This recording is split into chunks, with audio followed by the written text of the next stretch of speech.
qui nous avons l'Esprit de Dieu. On comprend? Nous pouvons faire semblant, mais ces choses-là, c'est sans. Il y a une communication. C'est les ondes, hein? C'est les ondes. C'est que tu dégages. C'est qu'on dit, il y a des gens qui ont de l'énergie noire, qui peuvent déstabiliser. Il y a des gens qui ont la dimension attractive, qui attire, qui donne envie. C'est ce que nous sommes enfants de Dieu. C'est pourquoi la Bible dit, quand dans l'église primitive, Dieu faisait grâce à ceux qui étaient là. Parce qu'ils étaient estimés de tout le monde. Ils étaient agréés de tout le monde. Donc les gens cherchaient à devenir comme eux. Et c'est pourquoi tous les jours, Dieu ramenait les âmes qui étaient sauvées. C'est un environnement, comme nous disons, un sanctuaire, un lieu de conseil, un lieu de paix, de rafraîchissement. Les gens aiment rester là. Les gens aiment entendre ces choses. Les gens aiment vivre ensemble parce qu'ils ont compris que notre vie est là. Amen. Il y a beaucoup de choses que nous devons comprendre et nous devons faire. C'est pourquoi Jésus dit, rachetez le temps, car les jours sont mauvais. Nous devons racheter le temps par nos attitudes. Nous ne devons pas commencer à... Que ce soit toi, dans la famille et tout ça, là, ne sois pas une personne qui crée des problèmes. Cherche toujours la paix, parce que nous sommes des artisans de paix. Cherche toujours à concilier. Cherche toujours à montrer que tu es un enfant de Dieu. Parce qu'un enfant de Dieu, ce n'est pas parce que tu le dis. Un enfant de Dieu se fera voir par ta manière de vivre. C'est pourquoi nous parlons des œuvres. Comment tu fonctionnes. Comment tu réagis. C'est comme on dit. Moi, je dis aux gens, à 1000 têtes, 1000 raisonnements. À 1000 chauffeurs, 1000 conduites. Comme on est là, s'il y a une situation qui, boum, chacun va réagir selon sa nature, selon ce qu'il est. Vous comprenez?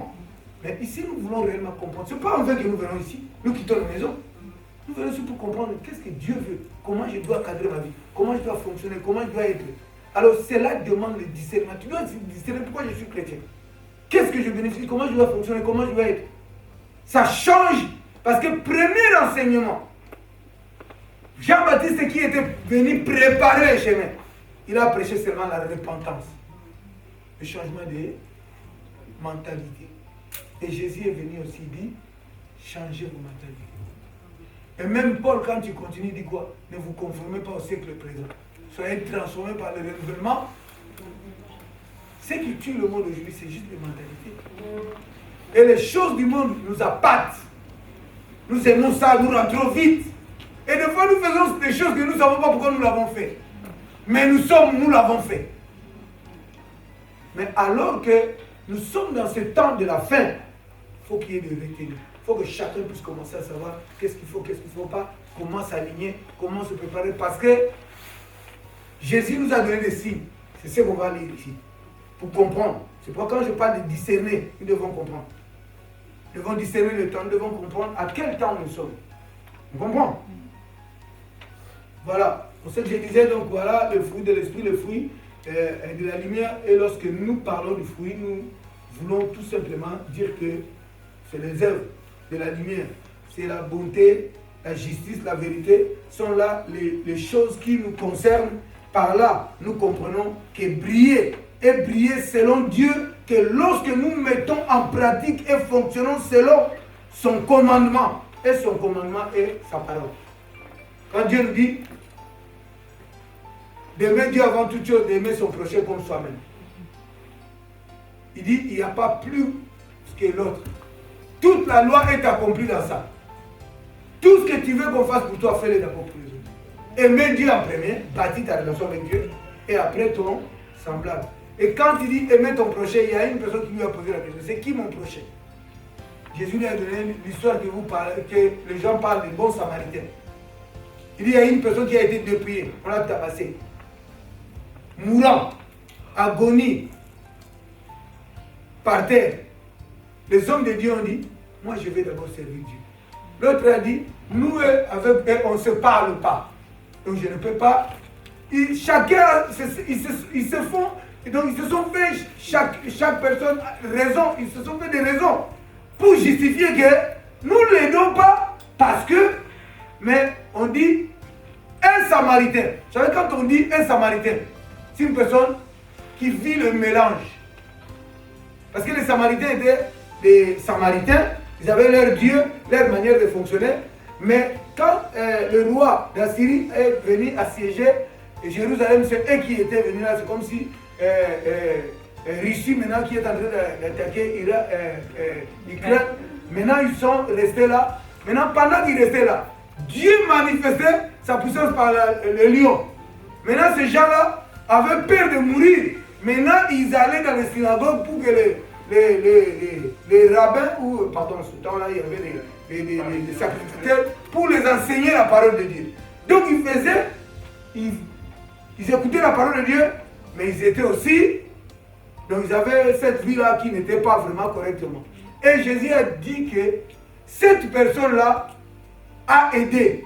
Quand il est arrivé là, il a vu ce monsieur à l'agonie et il est venu l'aider. Il dit, il a pris le gars, il l'a laissé dans l'auberge, il a dit, s'il y a des dépenses plus, je paierai. Et Jésus a posé la question à celui qui lui a posé, qui est son prochain parmi tous les trois qui sont passés? La personne a dit, c'est celui qui l'a aidé. Il dit, toi aussi va faire comme ça. Donc, un prochain, c'est à chaque fois, toi, tu es proche d'une situation, tu dois réagir comme étant un enfant de Dieu. Parce que tu es proche. Le mot prochain vient du proche. Parce que le Samaritain n'était pas lié avec cette personne. Mais il a vu la situation et il a intervenu. Vous comprenez? C'est pourquoi dans ce passage on dit un bon. Donc parmi les Samaritains, il y a aussi des bons. Comme Jésus, quand il avait guéri les 10 lépreux, dans les 10 lépreux, il y avait 9 juifs, un Samaritain. Et tous les 10 là, quand ils étaient guéris, les 9 sont partis. Il y avait seulement un Samaritain qui était revenu dire à Jésus, merci, la reconnaissance. Jésus a dit, et les 9, ils n'étaient pas guéris. On comprend? Il a dit, mais il y a des Samaritains qui sont bons. Il y a des bons Samaritains. On comprend? Donc nous devons aussi faire de bonnes œuvres, de servir notre Dieu, de vouloir réellement.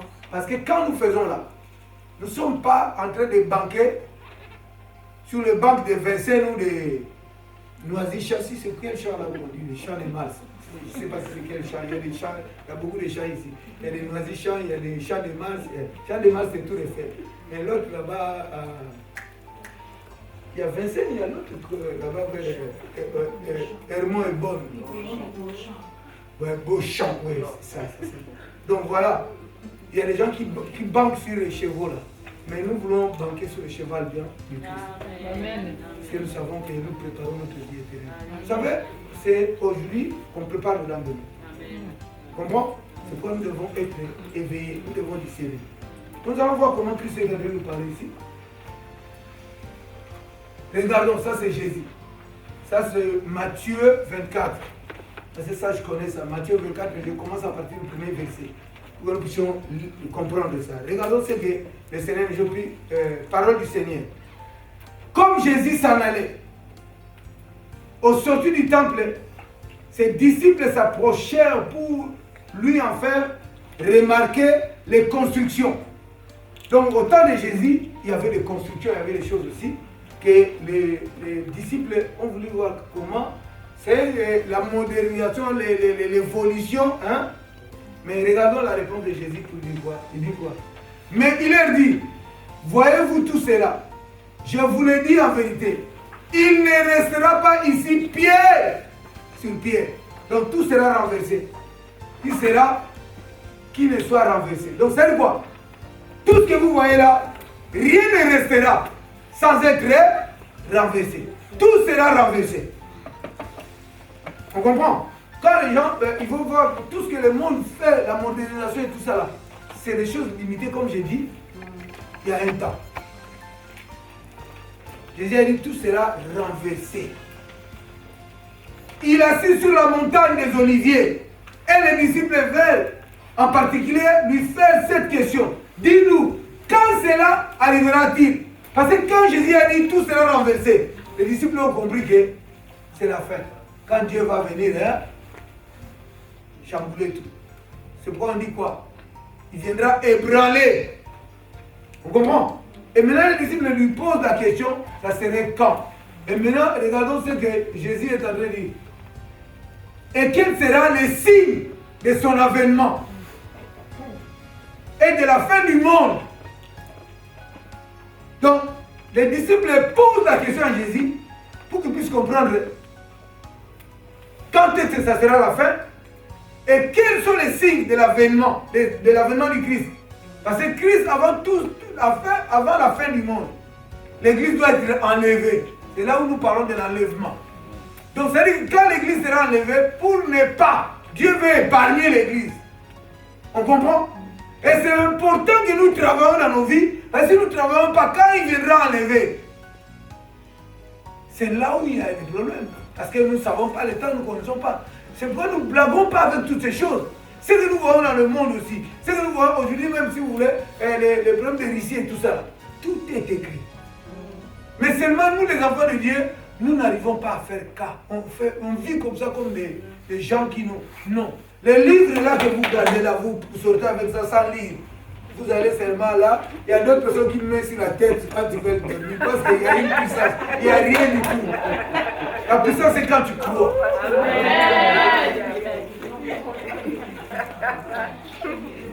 Ça, c'est vraiment de la banalité. Il prend la Bible, il met l'oreiller, il met comme ça, il dit, il dort comme ça, les démons ne peuvent pas venir. C'est la vérité, pasteur.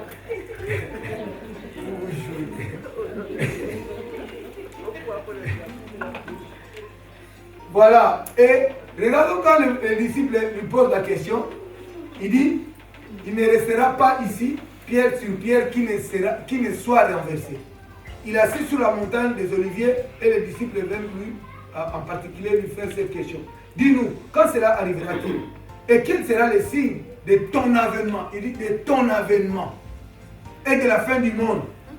Parce que les disciples aussi étaient informés de cette situation. C'est pourquoi nous, en tant que chrétiens, nous ne pouvons pas ignorer ça. Parce que Christ viendra. Mais quand Christ viendra, il faut que moi je me prépare. Vous comprenez? Et nous devons aussi, parce qu'il y a un moment, les gens pensaient que ce monde-là ne sera pas détruit. C'est comme si le monde ne sera pas détruit, on vivra éternellement. Non, le monde là est temporaire. La preuve en est quand le corona était venu, personne ne pouvait savoir. Donc si le corona pourrait venir, même le problème de Russie a surpris tout le monde. Vous comprenez? Aujourd'hui on ne parle plus de corona. On a déjà oublié le corona. Maintenant c'est Russie. Quand tu regardes le BFM, oh là là, ça tourne. Donc voilà. Mais les disciples ont posé cette question. C'est une question, c'est majeur. C'est quelque chose de très important. Dis c'est quoi? Ou quels sont les signes? Regardons maintenant quand Jésus va nous montrer pour que nous puissions comprendre. Regardons ce que Jésus dit.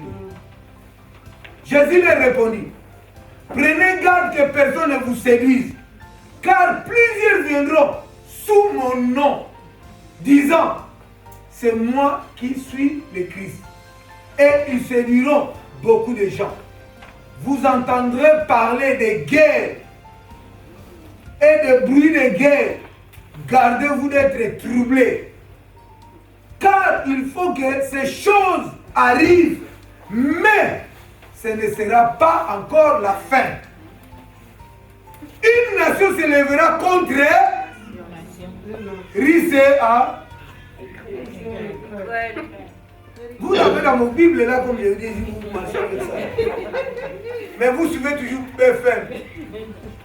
Mais vous n'arrivez pas à découvrir les choses qui concernent votre vie. Il faut que les écailles tombent, il faut que nous changions un peu. Pourquoi venir ici, ça nous fait du bien. Dis à ton frère, moi je ne manquerai plus.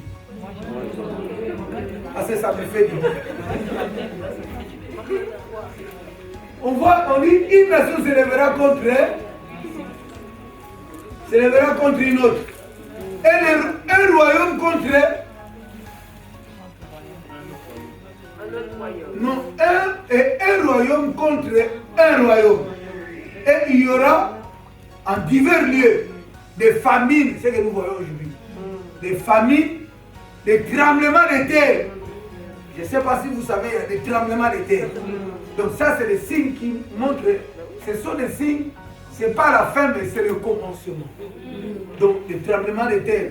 Tout cela ne sera que le commencement des douleurs. Alors, on vous livrera au tourment et l'on vous fera mourir. Et vous serez haïs de toutes les nations à cause de mon nom. C'est que si on n'est pas encore préparé, l'autre dit non, moi je ne suis pas chrétien. Parce que les gens aiment tellement la vie, on dit non, je ne veux pas mourir, en tout cas je laisse. Parce que nous devons comprendre qu'il y a des choses qui viendront qui seront plus dures. Mais si tu n'es pas coriace,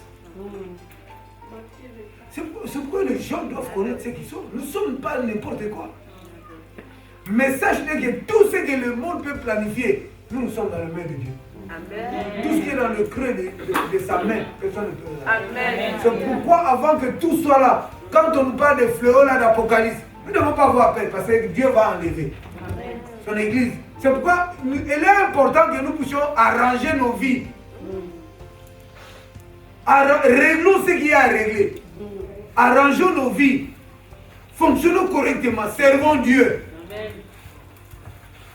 J'ai dit banquer dans la banque de Dieu. Au lieu qu'on soit esclave de faire certaines choses que nous pensons que la réussite, ça c'est pas.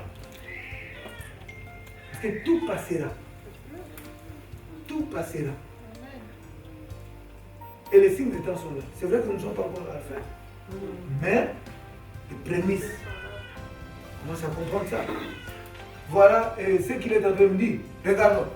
Alors on vous livrera au tourment et l'on vous fera mourir et vous serez haïs de toutes les nations à cause de mon nom. Alors aussi plusieurs succomberont et ils se trahiront, se haïront les uns les autres.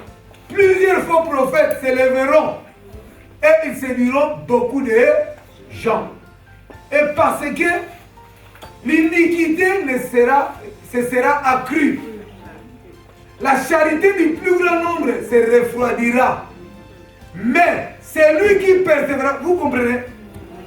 En dépit de tout ça là, mais il y a des gens qui sont là, qui disent moi, je ne vais pas rater aucune chose. Je dois. C'est comme si quand on fait quelque chose, tu as dit non, je veux aussi, ma part soit là. Je ne peux pas laisser sans que non, je dois aussi composer. Donc ça, c'est les choses que nous devons comprendre. Donc c'est lui qui persévérera jusqu'à la fin sera sauvé. Donc quand toutes ces tribulations de choses en soi, si tu es réellement engagé, déterminé pour servir ton Dieu, tu seras sauvé. Tu seras sauvé. Et en plus, maintenant, ce que je vous dis, la raison que Dieu nous a dit de briller, c'est ce que Jésus dit. Cette bonne nouvelle du royaume sera prêchée dans le monde entier pour servir de témoignage à toutes les nations, alors viendra la fin. Donc quand toutes ces choses vont passer, ça c'est un plan. Il dit comment les choses vont se dérouler. Et maintenant il dit, ceux qui persévéreront seront sauvés. Et parce que ceux qui persévéreront faire quoi? À faire l'œuvre de Dieu, à continuer à briller. Alléluia. Comme les 10 vierges, il y avait 5 qui avaient des réserves de pétrole. Leur lumière ne s'est pas éteinte. Vous comprenez? Pour les autres, il n'y avait plus de pétrole. Ça s'est éteint, ils ont dit qu'ils vont aller chercher. Le temps qu'ils sont allés chercher, le pour rentre. Les 5 sont rentrés, les 5 sont rentrés. Et nous devons comprendre, nous devons racheter le temps qu'on nous dit. Nous devons savoir quel temps nous vivons. Nous devons avoir le discernement. C'est pourquoi moi j'ai dit, je suis avec tout le monde, je ne suis pas tout le monde. Parce que je sais ce que je fais. Je ne peux pas être comme tout le monde. Et moi j'ai dit, tout ce que nous vivons ici, ça a commencé par quelqu'un. Et moi je vais commencer moi. Je commence moi. Acceptez-moi comme moi. Je ressens. Donc c'est comme ça, c'est la liberté de tout un chacun. Vous comprenez? Parce qu'il y a des choses, moi je ressens dans mon esprit, c'est pas ce que les autres ressentent. Sois libre avec ton Dieu. Attache-toi à ton Dieu là. Amen. Que les gens ne viennent pas te déformer. C'est Dieu qui te forme. Sois formé par Dieu. Sois battu par Dieu. Suis Dieu avec ton cœur. Commence à prendre des décisions judicieuses. La vie consiste de choix. Mais pour faire un choix, il faut qu'il y ait deux choses. Il y a la vie du monde et la vie de Dieu. Il y a des gens qui peuvent dire que je suis de Dieu, mais si tu analyses sa vie, il n'y a rien. Or, vivre la vie de Dieu, c'est juste l'obéissance. Au principe que Dieu a dit. Amen. Mais le principe que Dieu a dit, quand tu obéis, ne pense pas que ce n'est pas facile. On souffre, on paye le prix. On paye le prix parce que Dieu a dit. De la même façon, nous payons le prix pour avoir le salaire. Mais là, c'est devenu normal. Mais pour Dieu, c'est grave. Ah, Dieu demande beaucoup. Mais quand le travail demande, même les heures supplémentaires, on trouve ça normal. C'est pourquoi j'ai aimé le témoignage d'Yannick qui dit non. Il a analysé. Il dit, au travail, quand on me dit les heures supplémentaires, j'ai dit oui, le premier. Parce que j'ai besoin d'avoir un peu plus. Ça, c'est normal. Il dit, mais maintenant aussi, il faut que quand on me dit à l'église, il faut que je sois là. Amen. Pourquoi? Parce que c'est qu'on dit à César, c'est qu'il a César, à Dieu. Dieu ne nous interdit pas. Mais seulement Dieu attend que nous puissions lui montrer notre obéissance. Parce que Dieu, on ne l'aime pas, Dieu, on l'obéit. C'est lui qui nous aime. C'est lui qui est venu vers nous. C'est lui qui a le projet pour nous. C'est lui qui fait tout. C'est pourquoi des fois nous voyons comme si Dieu n'est pas là quand nous avons des besoins. Tellement nos besoins nous hantent. Qu'est-ce qu'on dit? C'est comme si Dieu traîne, comme nous sommes temporaires, il prend trop de temps. Et comme nous sommes temporaires et humains, on voit que l'âge avance, bientôt peut-être je vais mourir. Mais pourquoi on nous parle de Sarah et d'Abraham? Parce que ce sont Abraham, c'est le père de la foi.